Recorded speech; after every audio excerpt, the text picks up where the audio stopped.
Okay. So, don't mind that. Here we go. Are we recording? Yes, I've already started recording. Okay.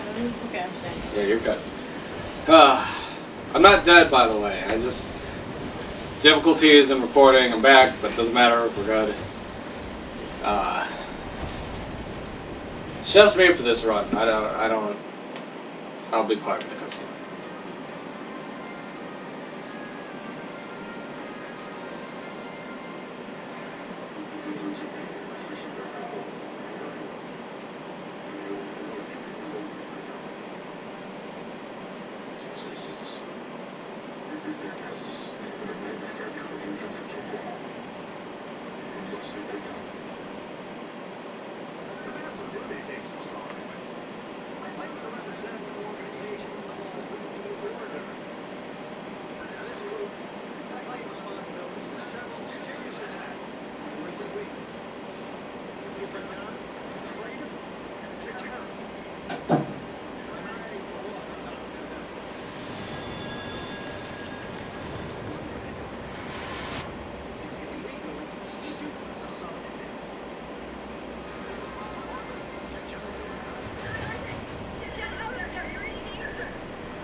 Okay, so that was a neat little intro.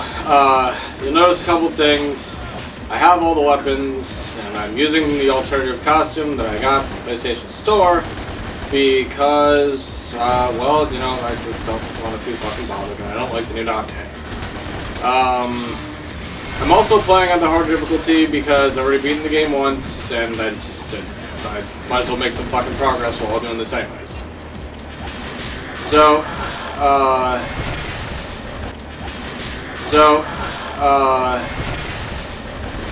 couple things about the game in general. I like the music. I fucking love the music in this game.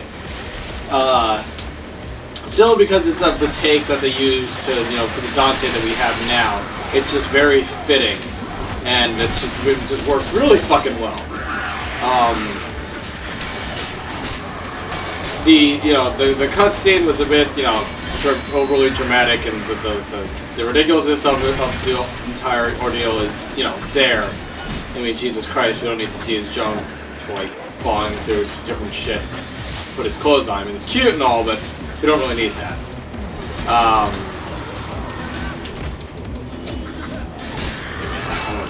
Fuck you guys, come on.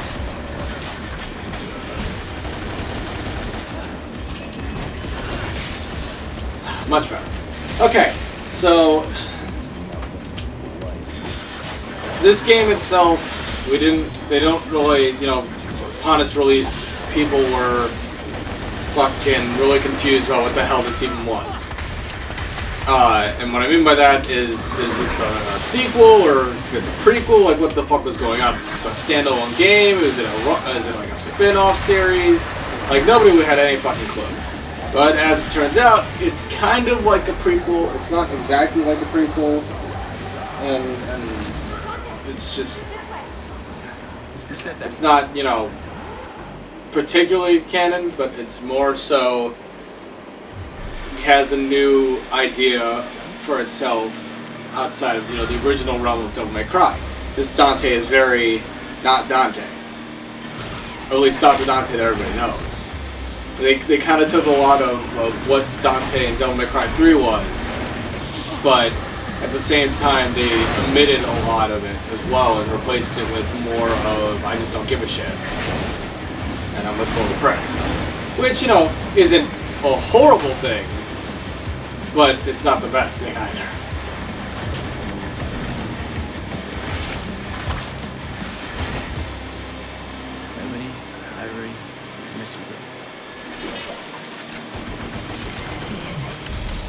And, you know, the game does a good job at transitions between cutscene and gameplay, but only with certain things. Like, not all things do that. And that's, you know, a limitation of the game of itself because, well, they just didn't program it, they got lazy. I mean, not a horrible thing, doesn't kill it, but I mean, it'd be nice to actually play the game with, like, my DLC's shit all the time. Like, that would be fun.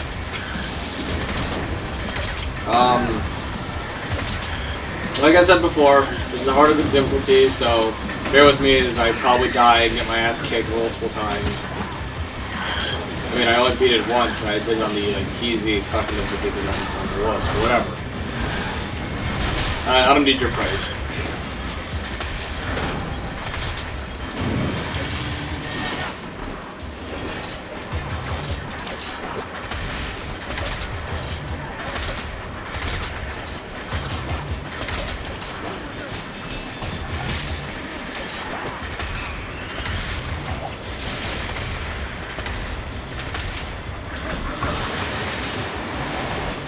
To touch on the combat, you know, aspects, the game does a very good job at giving a lot of combos and things, you know, for people to do, and the weapons are very much so, but at the same time it leaves a certain amount of repetitiveness that really gets tiresome after a while. Which is, you know, understandable with everything. You can only have so many enemy types, and this game does a lot of what the other Devil May Cries did and didn't do at the same time. What I mean by that is that the game focuses on a lot of contained area fights, which is, you know, good but bad because there isn't a lot of free will when it comes to fighting your enemies.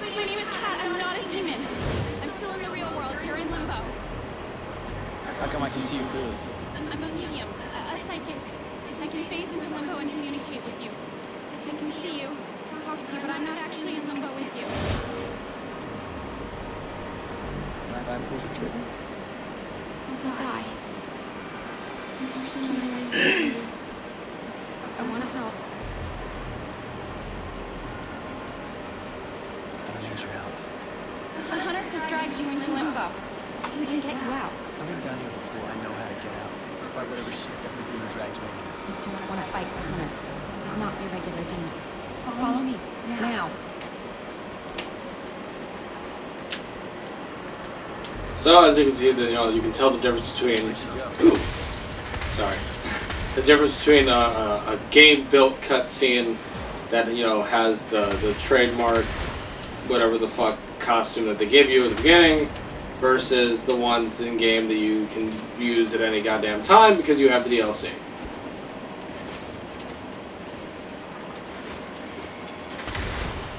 I mean, I could explain a lot of the ins and outs of the game, like the orb system and shit, But the game doesn't really do it itself. And I think there's a reason for that, because they're assuming that most people who play this game have already played some, to some extent, part of the Devil May Cry series. So, like, they say, they give you, you know, a couple of things here and there, but they're not in detail about it.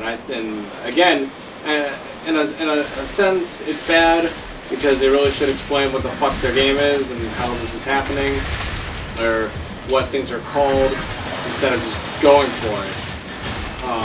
But it's not exactly, you know, needed for most people, because we're already used to it, and we've already dealt with it before.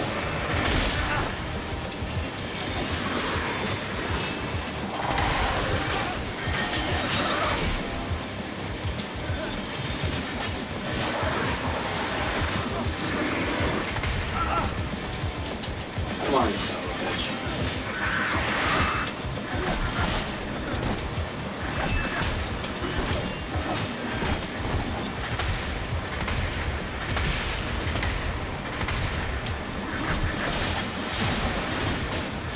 I forgot to mention that chick.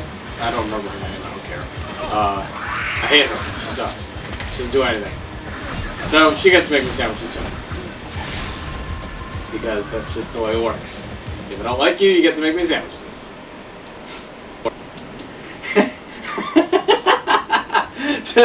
Don't mind me.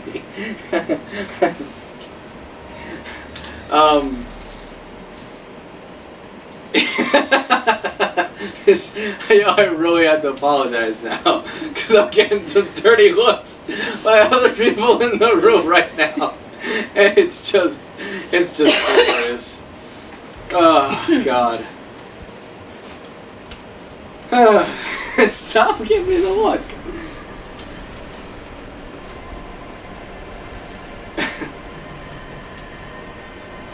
Yeah, go ahead. You better make me a sandwich. Okay, so that was my girlfriend. Don't mind her.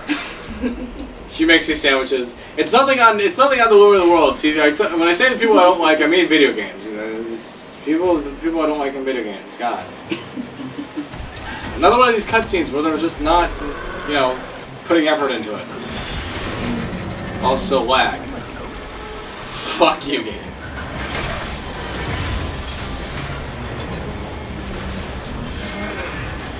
You know, there's a part of me that the creativity of this shit, it's like, oh yeah, no, let me just have, you know, my enemy. He's my enemy. What is he gonna do next? Oh, he throws a gigantic fucking Ferris wheel at me. That's great. And for some reason my coat was in the Ferris wheel. Like, what is the logic here? Steve, I can't believe what I'm seeing. And then, like, all this shit goes down, and apparently it's the cause of a terrorist. Oh, shit.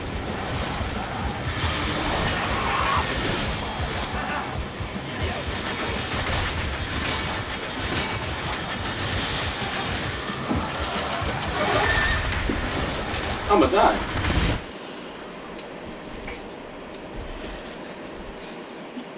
Die.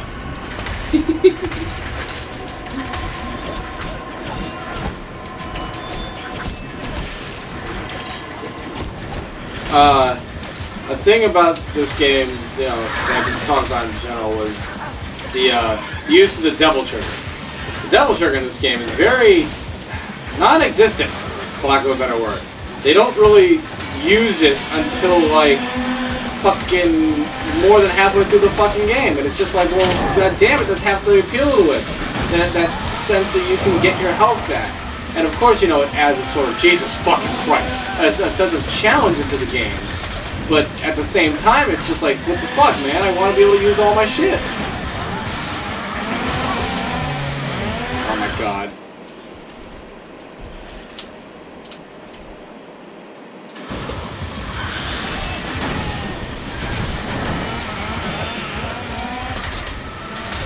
This is actually really difficult. I was not ready for this shit. Fuck.